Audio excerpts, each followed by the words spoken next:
العالمية داخل دعم منطقة دريشقة مدرسة حلف ده ثاني حلف بنات.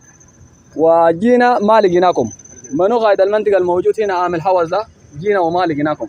وانتوا لو رجال مفروض تتحملوا شوية، مفروض تواجهوا تلقتين كده بعدك تجروا، لكن من شفتوا كبار بس تقوموا كابين ورق ماشيين وين؟ يا سافرنا انت مكانك قاعد عارفينك انت قاعد حرورك زرق مشيت جبت لنا واحد بعاتي كده يعني يسموه يا زير سالم ولا منو فلاتي ده فلاتي يا زير سالم انت كان تعشق رزيقات عليك الله امشي اهلك دينك ده واتعلم لغه عربيه شويه بعدك ابدا رزيقي، لكن انت امك ولدك فلاتي مالك مع الرزيقات جاري ما انت وسافرنا كلكم قاعدين في الدين. ثلاثة مرة المنطقة اللي قلت لكم شجر كده اتصورتوا فيه وقلت لنا جينا وما لقينا. جيت وين يا سافرنا؟ عارفينك انت ما تتحمل زي اختك بس اي مكان تقوم جاري زي زي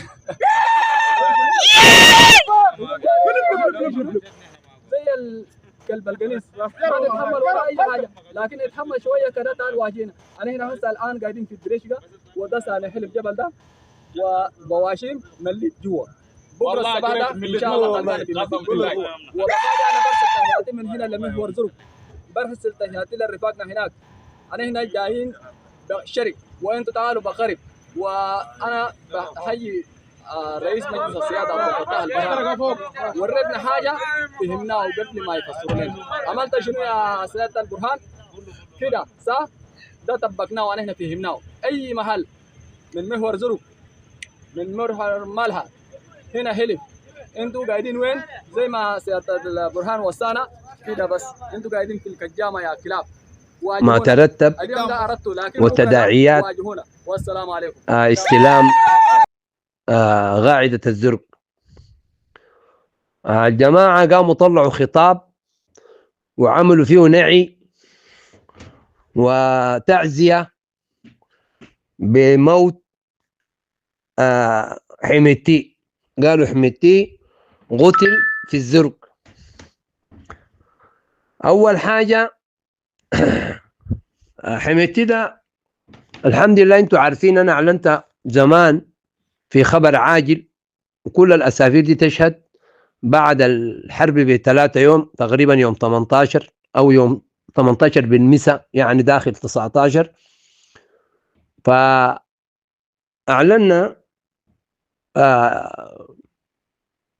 سفروا للسماء ذات البروج، والناس ما صدقت، في ناس ما اقتنعت وفي ناس كده.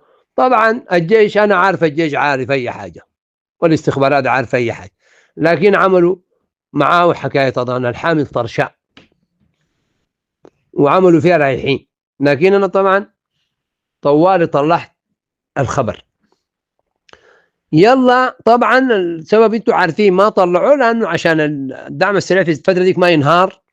اضف الى ذلك في اموال قاعده تصرف بقت الكترونيا يعني، عشان كده لازم حميتي يصرون على انه حي عشان الاموال اللي بتصرف والاموال اللي بتنهب والاموال الموجوده المخزنه في دوله الشر. عشان شنو؟ ما يقولوا الزول مات والقروش دي بتطلع كيف والموافقات بتجي من وين، لازم يخلوه كده. وبعد ذاك جلس الرئيس الكيني قال اتواصل معاه والايجاد قالوا اجتماع بين البرهان وحميتي. طبعا ده كله بعد الحرب استمرت يمكن شهر شهرين.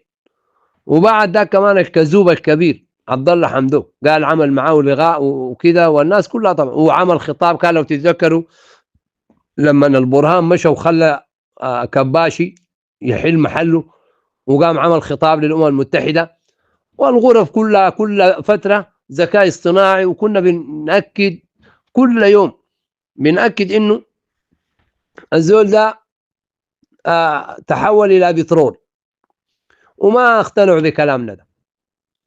فالفترة دي كلها الناس بيفتشوا لهم لمخرج للرئيس روتو الرئيس الكيني والكذاب الرجل الكذوب الفاشل عبد الله عنبلوك.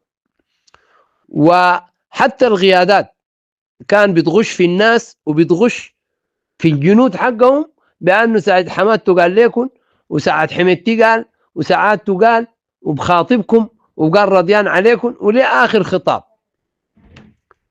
فده كل الكلام ده يا جماعة لازم إذا كان أعلنوا في الفترة دي هو ميت وإنهم بيتكلموا باسمه، ما العالم ده كان يعني ما وجدوا هذا الدعم الكثير، والعالم ذاته استغلهم.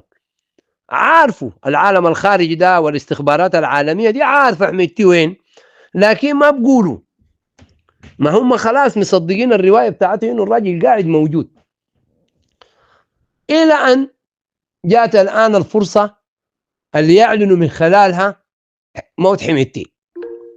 فباعتبار الرجل الفترة اللي فاتت دي كلها كان موجود وكان حي وهو كان قائد العمليات، وعمار ذاك عارفه، والعمار الكذاب سألوا أحمد طه قال له وين أين الآن؟ قالوا في الخرطوم قائد العمليات وبين مدني والخرطوم وكلام زي ده. كل الجماعة ديل وحتى الإغالة بتاعت يوسف عزت لازم يبرروا عليك بأنه الغاية هو لا غاله وإلى آخره. فالآن ده كله الكلام ده كله كذب. لو أعلنوا في الفترة ديك الموت ده كله كان اتحرقوا، لكن لا، عشان هم ناس بدهم تعليمات ويدوهم بيانات معينة، أوعى تقولها أوعى تقول غير كده. فالآن أتت الفرصة يا جماعة، لأنه ده المعقل الأخير، المعقل الأخير للكذب، لأنه يقولوا في الزرق. فاليوم في خطاب لافي في الميديا فيه تعزية بأنه حميدتي قتل في الزرق. في النهاية نحن بنتعامل معه شغل الأسد مع الحمار. قال له والله الحمار هندي قد حي في رزقي وكان موت في رزقي. فنحن نحمد الله اللي اعترفوا من خلال هذا الخطاب، اعترفوا بموت. طيب أها يا قحاطة، أها يا أشاوس، تاني في ده خطاب ده طالع وإنكم انتوا بتعزوا الناس في موته. تاني بعد كده هل تصدقوا غايد يجي قدامكم ويقول لكم محمد حمدان دقلو ويرسل التحايا بعد ده لحميدتي؟ أنا أفتكر إنه بعد ده الجيم انتهى، جيم أوفر. وأنا أناشد أبناء هذه القبائل وهؤلاء الأطفال وهؤلاء المغشوشين أن يرجعوا إلى صواب. هذه نصيحة لي من أنا، وهذا تحليلي، وإنه كده يعني قاعدة الزرق أنقذت حمدوك من الكذب والرئيس الكيني من الكذب وكل الرؤساء وكل الذين يجهزون لمنصات التفاوض بين حميدتي والبرهان، إنه الآن الخبر ده وهذه التعزية أنقذتهم. تحياتي لكم. أبقران وضل البطان.